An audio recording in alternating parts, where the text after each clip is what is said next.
കവിഞ്ഞൊഴുകുമി അനുഗ്രഹം, നിറഞ്ഞൊഴുകുമി അനുഗ്രഹം, കവിഞ്ഞൊഴുകുമി അനുഗ്രഹം. കവിഞ്ഞൊഴുകുന്ന അനുഗ്രഹത്തിലേക്ക് നിങ്ങൾക്കേവർക്കും സ്വാഗതം. ഇന്ന് വീണ്ടും ദൈവവചനം കേൾക്കുവാനും ബലപ്പെടുവാനും കർത്താവ് നമുക്ക് ഒരവസരം കൂടെ തന്നിരിക്കുക.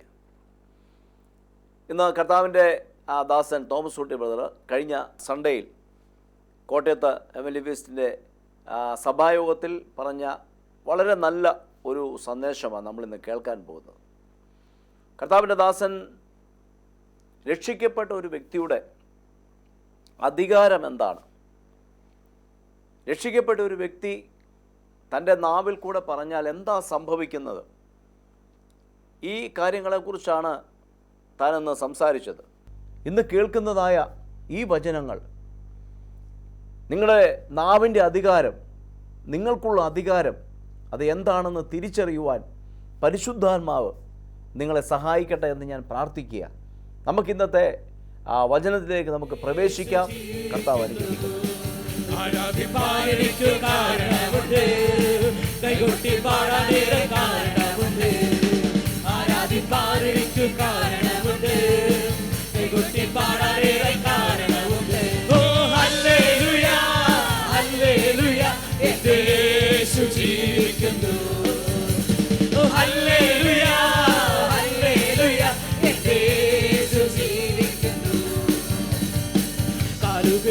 കുറെ വഴുതിപ്പോയി, ഒരിക്കലും ഉയരില്ല എന്നു നിലച്ചു. കുറെ വഴുതിപ്പോയി, ഒരിക്കലും ഉയരില്ല എന്നു നിലച്ചു.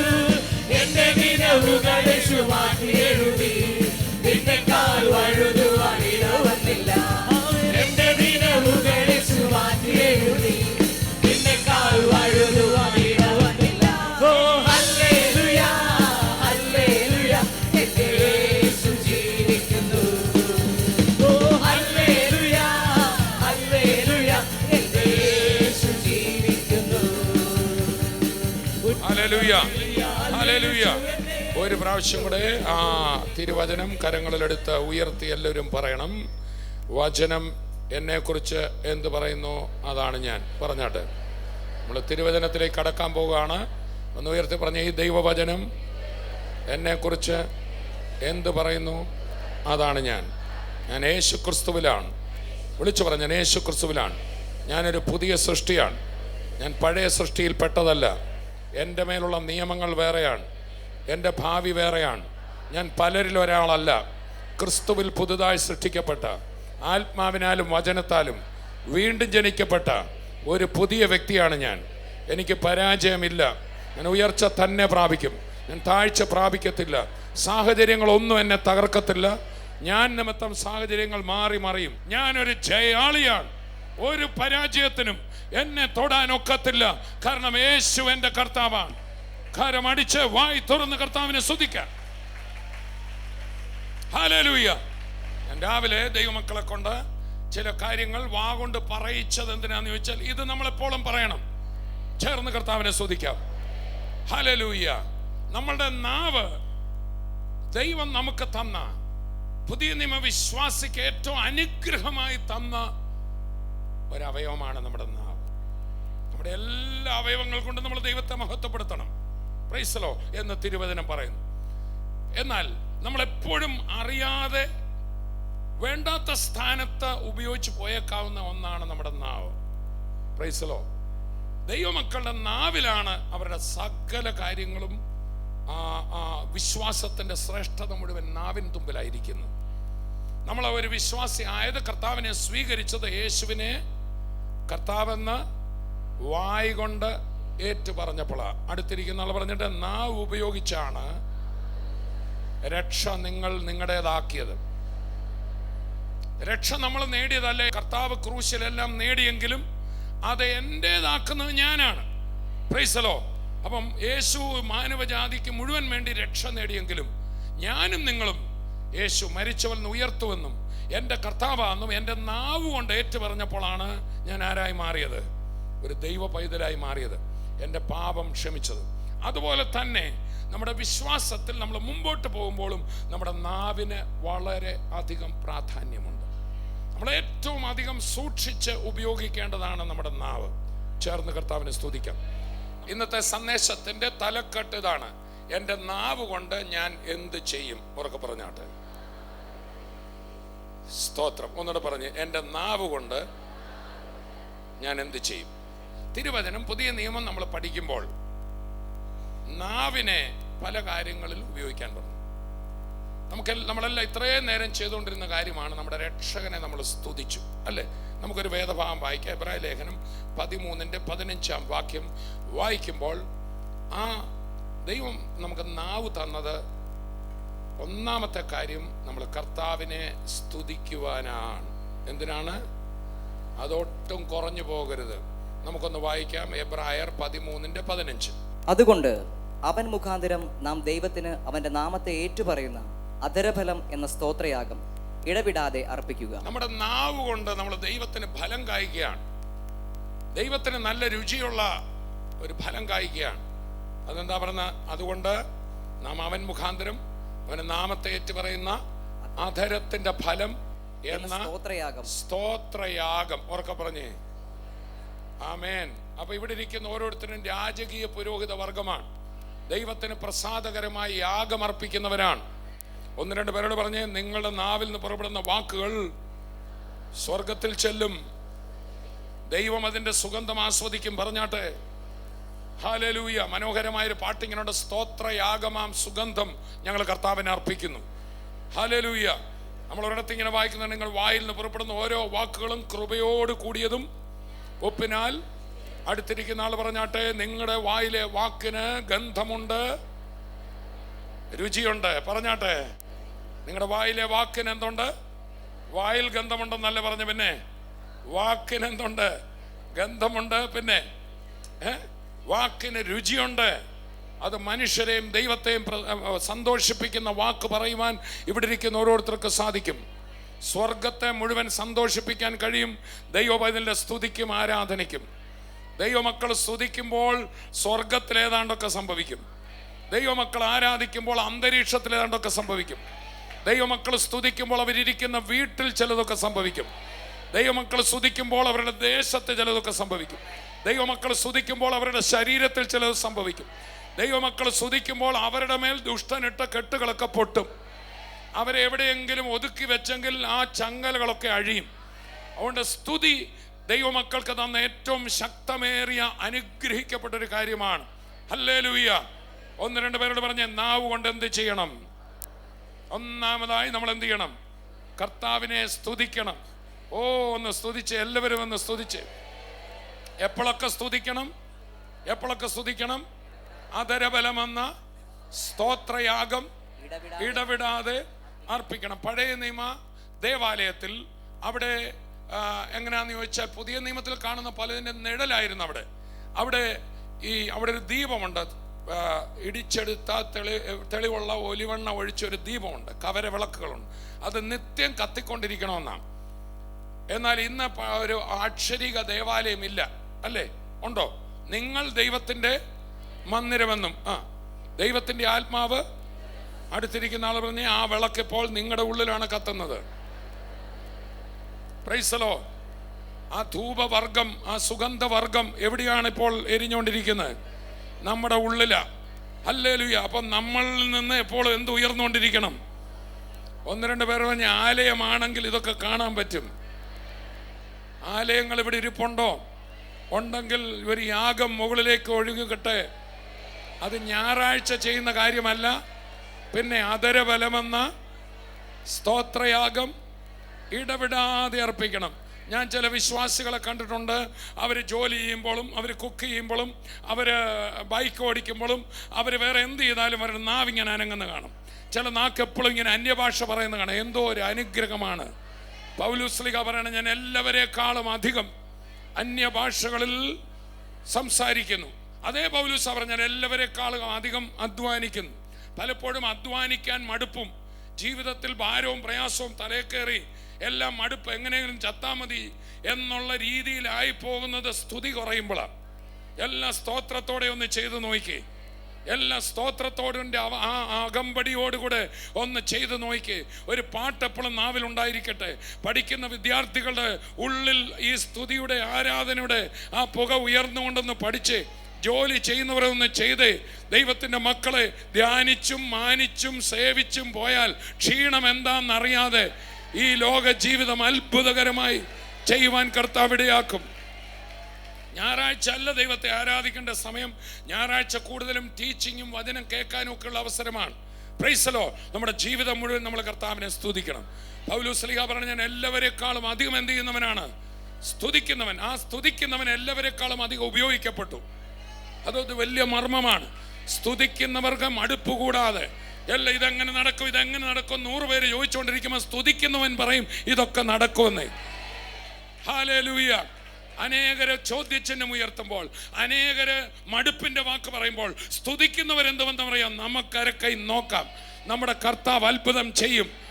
ഈ ജീവിതം പ്രതിസന്ധികൾ കണ്ടേക്കാം. ഈ ജീവിതത്തിൽ നിനക്ക് നേരിടാൻ നിനക്ക് ചെയ്തെടുക്കാൻ കഴിയാത്ത വിഷമകരമായ കാര്യങ്ങൾ കണ്ടേക്കാം. എന്നാൽ ആധരത്തിൽ സ്തുതി ഉണ്ടെങ്കിൽ, സ്തുതി കർത്താവിന് വേണ്ടിയുള്ള ആരാധന മുമ്പിൽ നിർത്തുന്നെങ്കിൽ, നാവിലൊരു പാട്ടുണ്ടെങ്കിൽ, ദൈവത്തിൻ്റെ മക്കളെ ഞാൻ പറയാം, പാട്ടും പാടി സംഭവങ്ങൾ നടക്കും. നമ്മുടെ ഭാഷ തന്നെ ഒരു പറച്ചിലുണ്ട്. എങ്ങനെ പാട്ടും? നിങ്ങൾ കണ്ടിട്ടുണ്ടോ? ഈ കട്ടിയുള്ള ജോലി ചെയ്യുന്നവർ അവർ വാവുകൊണ്ട് എന്തെങ്കിലും പറഞ്ഞുകൊണ്ട് ആണ് ചെയ്യുന്നത്. ഞാൻ കണ്ടിട്ടുണ്ട്. ഈ പഴയ കാലത്ത് ഉന്തുവണ്ടിയൊക്കെ തള്ളിക്കൊണ്ട് പോകുമ്പോൾ ഹേ ഹേ ലസ എന്ത് ചെയ്തുകൊണ്ടിരിക്കും? ആ ശബ്ദത്തിനൊരു ശക്തി ഉണ്ടെന്ന് അവർക്കറിയാമായിരുന്നു. ഞാൻ കണ്ടിട്ടുണ്ട് പണ്ട് കാലത്തൊക്കെ ഈ നെൽവയലുകളിലൊക്കെ ഈ നെല്ല് നടുമ്പോൾ അത് ഭയങ്കര ചൂടാണ്. വൈകുന്നേരം വരെ നിൽക്കുമ്പോൾ അവർ ക്ഷീണിക്കും, തളരും. എന്നാൽ അവരെല്ലാം കൂടി ഒരു പാട്ട് പാടി കഴിയുമ്പോൾ, പാട്ടും പാടി വിത്തും നട്ടവർ വീട്ടിൽ പോവും. കൈ കൊടുത്ത് പറ, നിന്റെ പാട്ട് എവിടെ? കർത്താവായ യേശുവിനെ സ്വീകരിച്ചപ്പോൾ ദൈവം നമുക്ക് തന്നത് കുറെ പൈസ ബാങ്കിലല്ല. ദൈവം നമുക്ക് തന്നത് ഏതോ ഒരു വീടോ അല്ലെ കാറോ ഇതൊന്നും അല്ല തന്നത്. ദൈവം നിനക്കും എനിക്കും തന്നത് നാവിലൊരു സ്തുതിയാണ്.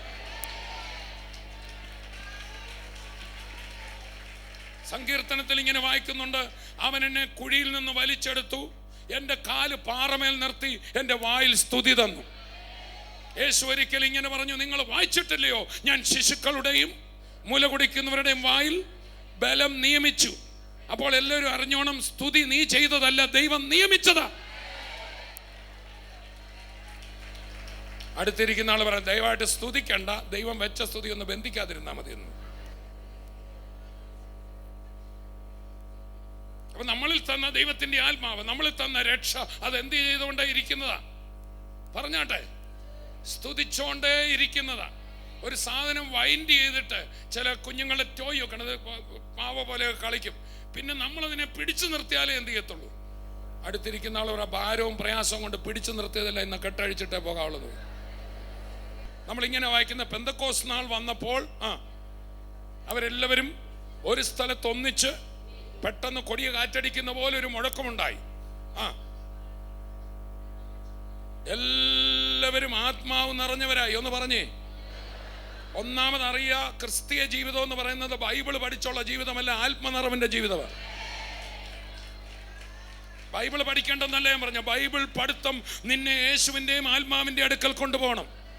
പലരും ബൈബിൾ വാക്യങ്ങൾ മാത്രം ഇങ്ങനെ ധ്യാനിച്ചങ്ങ് പോയാൽ പോരാ. You have to be filled with the Holy Spirit. അതുകൊണ്ടാണ് എഫേസ്യ ലേഖനം 5:18 പറയുന്ന ആത്മാവ് നിറഞ്ഞവൻ. വചനം പഠിച്ചവരായി എന്നാണോ എഴുതിയിരിക്കുന്നത്? അല്ല, പിന്നെ നിന്റെ വചന പഠനം എവിടെ കൊണ്ടുവരണം?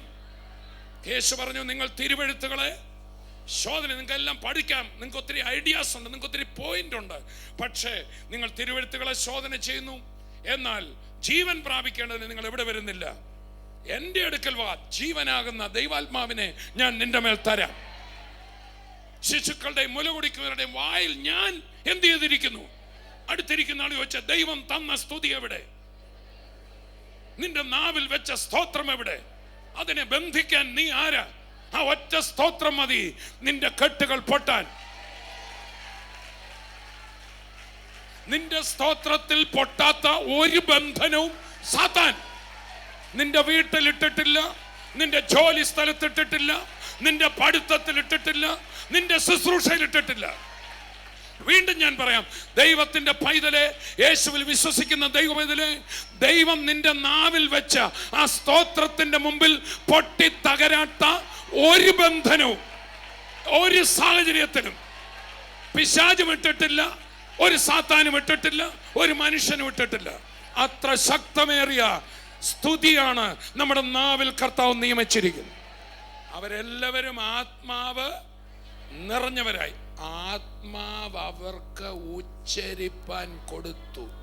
കൈ കൊടുത്ത് ചോദിച്ചു, കാരണം ആത്മാവ് തന്നത് എന്ത് എന്ന് ചോദിച്ചു. ഇപ്പൊ ആത്മാവിനെ ഉച്ചരിപ്പിക്കുകയല്ല, ഞാനും നീയും കയറി അങ്ങ് ഉച്ചരിക്കുക. കയ്യെ പിടിച്ച് ഒരു ചെറിയ ഞാൻ കൊടുത്തിട്ട് നിർത്താവോ എന്ന് ചോദിച്ചു. ആത്മാവ് അവർക്ക്.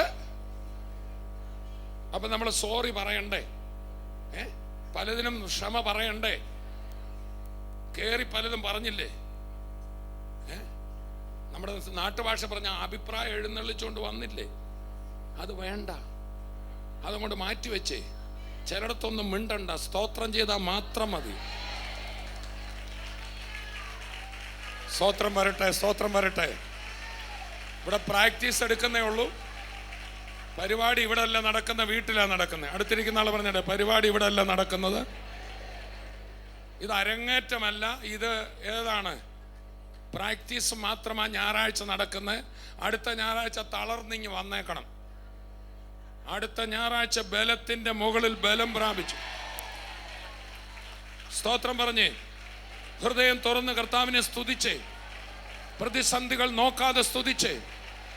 ഈ ക്രിസ്തുവിനെ ഈ ലോകത്തിന് ലഭിക്കുന്നതിന് മുമ്പേ സ്തുതിയുടെ ശക്തി പഴയ നിയമത്തിലെ ജനങ്ങൾ അറിഞ്ഞെന്നേ. അവര് സ്തുതിച്ചപ്പോൾ കോട്ട വീണു. കാരണം അവര് സ്തുതിച്ചതല്ല, സ്തുതി നാവിൽ ദൈവം നിയമിച്ചതാ. ദൈവം നിയമിച്ച ഒരു സ്തുതി നിന്റെ നാവിൽ കർത്താവ് വെച്ചിട്ടുണ്ട്. ആത്മാവ് നൽകിയ ഒരു സ്തോത്രം നമ്മുടെ നാവിൽ കർത്താവ് വെച്ചിട്ടുണ്ട്. അതിനേക്കാൾ ജയം തരാൻ പറ്റുന്ന വേറൊന്നുമില്ല. കരമടിച്ച് കർത്താവിനെ സ്തുതിക്കാം. ഈ സ്തുതിക്കുന്നവരോട് പറയുന്ന രണ്ട് കാര്യങ്ങളുണ്ട്. സ്തുതിച്ചാ പോരെ, ചിലത് ഒഴിവാക്കി സ്തുതിക്കണം. ഒന്ന് കൈകൊടുത്ത് പറഞ്ഞു. നമ്മൾ സ്തുതിക്കുകയും ചെയ്യും, അതിന്റെ കൂടെ മിക്സിങ് ചിലത് വിടും. ആ മിക്സിങ് വിടരുത്. ഏതൊക്കെയാ വിടരുതാത്ത നമുക്ക് നോക്കാം. എഫേസ് ലേഖനം എടുക്കാം. എഫേസർ 5:4 വായിക്കണം. യാക്കോബ് 3:9 വായിക്കണം. അങ്ങനെയാകുന്നു വിശുദ്ധന്മാർക്ക് ഉചിതം. ചീത്തതരം, പൊട്ടച്ചൊൽ, കളിവാക്ക്, ഇങ്ങനെ ചേർച്ചയല്ലാത്തവ ഒന്നും അരുത്. സ്തോത്രം അത്രേ വേണ്ടത്. അപ്പൊ സ്തോത്രം പറഞ്ഞാൽ മാത്രം പോരാ. മേലെഴുതിയ ലിസ്റ്റിൽ പെട്ടതല്ല എന്ത് ചെയ്യണം? ഒഴിവാക്കിയ നാവേന്ന് ഇത് വരണം. സംഭവം മാറും. ഇങ്ങനെയാകുന്നു വിശുദ്ധന്മാർക്ക് ഉചിതം. എന്തോ ഉചിതം? ചീത്തത്തരം, പൊട്ടച്ചൊല്ല്, കളിവാക്ക്, ഇങ്ങനെ ചേർച്ചയല്ലാത്തവ ഒന്നും അരുത്. ദൈവമക്കൾക്ക് ചേർച്ചയല്ലാത്തത്, കർത്താവിന്റെ മണവാട്ടിക്ക് യോഗ്യമല്ലാത്തത്, കർത്താവിന്റെ കുടുംബശ്രേഷ്ഠതയ്ക്ക് കൊള്ളാത്തത്, അതാ ചേർച്ചയല്ലാത്തത്. ചേർച്ചയല്ലാത്തത് ഒന്നും അരുത്. ചേർന്ന് കർത്താവിനെ സ്തുതിക്കാം. അതെല്ലാം നമ്മൾ ഒഴിവാക്കണം. ഇനി നമുക്ക് വായിക്കാം യാക്കോബിന്റെ ലേഖനം 3-ാം അധ്യായം 9-ാം വാക്യം. അതിനാൽ നാം കർത്താവും പിതാവുമായവനെ സ്തുതിക്കുന്നു. നാവിനെ കുറിച്ച് എഴുതിയിരിക്കുക. അതിനാൽ നാം കർത്താവും പിതാവുമായവനെ സ്തുതിയോട് സ്തുതിയാ. ദൈവത്തിന്റെ സാദൃശ്യത്തിൽ ഉണ്ടായ മനുഷ്യരെ, ദൈവത്തിന്റെ സാദൃശ്യത്തിൽ ഉണ്ടായ മനുഷ്യരെ എന്ത് ചെയ്യുന്നു? അതിനാൽ ശപിക്കുന്നു. അതേ നാക്കൊണ്ട് എന്ത് ചെയ്യാം? സ്തുതി അങ്ങോട്ട് കഴിഞ്ഞ് ആശീർവാദം പഴിയുമ്പോ ശാപം അങ്ങോട്ട് തുടങ്ങുകയാണ്. ഭയങ്കര സ്തുതിയായിരുന്നു. പിന്നെ ബാക്കി ടൈം മുഴുവൻ എന്തുവാ? അവനങ്ങനെ ഇവളിങ്ങനെ ശപിക്കുക. അപ്പൊ എൻ്റെ നാവിന്റെ ശക്തി അവിടെ വെളിപ്പെടില്ല. Praise the Lord. അതുപോലെ ഏറ്റവും പ്രധാനപ്പെട്ട ഒരു കാര്യം, അത് ഞാനിവിടെ പറയേണ്ട കാര്യമില്ല, നമ്മുടെ നാവ് കൊണ്ട് വചനത്തിന് ചേരാത്ത നെഗറ്റീവായിട്ടുള്ള കാര്യങ്ങൾ എന്ത് ചെയ്യരുത്. Praise the Lord. അതിനെക്കുറിച്ച് നമ്മൾ വരും. നമ്മുടെ നാവ് കർത്താവ് തന്ന ഏറ്റവും അനുഗ്രഹിക്കപ്പെട്ട അവയവമാണ്. നമ്മുടെ നാവിൽ സകല ജയവും കർത്താവ് വെച്ചിട്ടുണ്ട്. നമ്മുടെ നാവിൽ മുമ്പോട്ടുള്ള വഴി കർത്താവ് വെച്ചിട്ടുണ്ട്. നമ്മൾ നമ്മൾ വാ കൊണ്ട് പറഞ്ഞാൽ നടക്കാത്ത കാര്യങ്ങളില്ല. യേശു പറഞ്ഞു, നിങ്ങൾ വിശ്വസിച്ചുകൊണ്ട് ഈ മലയോട് നീ നീങ്ങി കടൽ ചാടിപ്പോക എന്ന് പറഞ്ഞാൽ, ആരെങ്കിലും തൻ്റെ ഹൃദയത്തിൽ ഒട്ടും സംശയിക്കാതെ താൻ പറയുന്നത് പോലെ നടക്കും. ഞാൻ തിരുവചനം വായിച്ചപ്പോൾ കർത്താവിനെ വിശ്വസിക്കണമെന്ന് ഒത്തിരി വാക്യങ്ങളുണ്ട്. പക്ഷെ നമ്മളെ വിശ്വസിക്കണമെന്ന് കണ്ട ഒരു വാക്യം അതാ, ദൈവവചനം വിശ്വസിക്കണം. ദൈവവചനം വിശ്വസിച്ചാൽ പോരാ, നിന്റെ വാക്കിനെ നീ വിശ്വസിക്കണം. ആരെങ്കിലും താൻ പറയുന്നത്, ഉറക്കെ പറഞ്ഞേ, സംഭവിക്കും. കർത്താവിന്റെ വചനത്തിൽ ആശ്രയിച്ച് ഞാൻ പറയുന്ന കാര്യം എന്ത് ചെയ്യും? സംഭവിക്കും. ഞാൻ കൈവച്ചാൽ രോഗി സൗഖ്യമാകും. എൻ്റെ ഭവനത്തിൽ ആ തകർച്ച ഉണ്ടാകത്തില്ല. നാവ്, ഉറക്കപ്പുറം നാവ്. നാവിൽ ചില വാക്കുകളും നാവിലൊരു പാട്ടും നാവിലൊരു അധികാരവും കർത്താവ് തന്നിരിക്കുക. യേശുവിൽ വിശ്വസിച്ചവരോടാണ് ഞാനീ പറയുന്നത്. ലോകത്തിൽ ഒരിടത്തും നീ പരാജയപ്പെടത്തില്ല. നാവിനെ ഉപയോഗിക്കേണ്ടവണ്ണം ഉപയോഗിച്ച് ഒന്ന് ഉപയോഗിച്ച് നോക്കിക്കേ. ചെങ്കടലിന് അത് രണ്ടായി വിഭജിക്കും. മലകളെ അത് മാറ്റിക്കൊണ്ടുപോകും. ഞാൻ ഇവിടെ ഇരിക്കുന്ന ഓരോ ദൈവമക്കളോട് പറയാൻ, നിന്റെ കടഭാരം വിഷയമല്ല, നിന്റെ മക്കൾ വഴിതെറ്റിയാണോ പ്രശ്നമല്ല, നീ ഈ ലോകത്തിൽ എന്ത് പ്രതിസന്ധി ഉണ്ടോ വിഷയമല്ല. ഈ ദൈവവചനം തന്ന ആ ദൈവവചന പ്രകാരം ദൈവം നമുക്ക് തന്ന നാവിനെ അതിൻ്റെ രീതിയിലൊന്ന് ഉപയോഗിച്ച് നോക്കിക്കേ. അത്ഭുതങ്ങൾ വഴികൾ തുറക്കപ്പെടും, ജയാളിയാക്കി മാറ്റും. കരങ്ങൾ തട്ടി വായി തുറന്ന് ഉള്ളം തുറന്ന് കർത്താവിനെ സ്തുതിക്കാം. വളരെ നല്ല ഒരു സന്ദേശം നമ്മൾ കേട്ടു. ഇന്ന് എന്നെ കേൾക്കുന്ന ഓരോ പ്രിയപ്പെട്ടവരോടും ഞാൻ പറയട്ടെ, നമ്മുടെ വായിൽ നിന്ന് നല്ല വാക്കുകൾ മാത്രം പറയുക.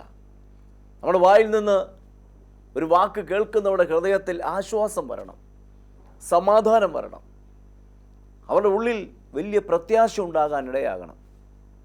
അതുകൊണ്ട് നമ്മുടെ ഭവനത്തിലെ പ്രതികൂലങ്ങളിലേക്ക് നോക്കിക്കൊണ്ട് പരസ്പരം പഴിചാരരുത്. ഭാര്യ ഭർത്താവിനെയോ, ഭർത്താവ് ഭാര്യയോ, ഭാര്യയും ഭർത്താവും കുഞ്ഞുങ്ങളെയോ, നമ്മുടെ ബന്ധുക്കളെയോ ഒന്നും നമ്മൾ പഴിചാരണ്ട. ഒരു കാര്യം ഞാൻ ഉറപ്പായിട്ട് പറയാം, നമ്മുടെ ജീവിതത്തിൽ നല്ലത് മാത്രമേ വരത്തുള്ളൂ.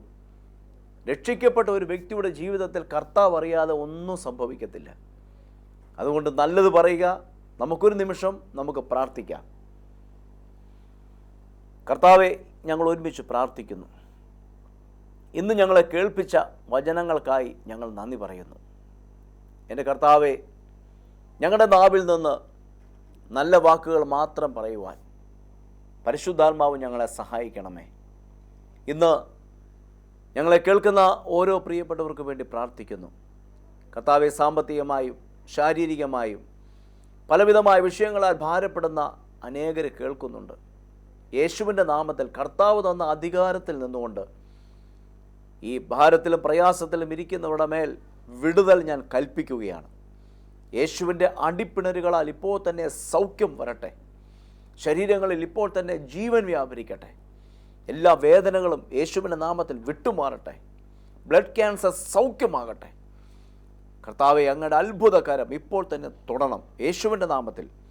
സാമ്പത്തികമായിട്ടുള്ള വലിയ വിടുതലുകൾ ഇവരുടെ ഭവനങ്ങളിൽ സംഭവിക്കട്ടെ. ഇവരുടെ ഭവനം അനുഗ്രഹിക്കപ്പെടട്ടെ.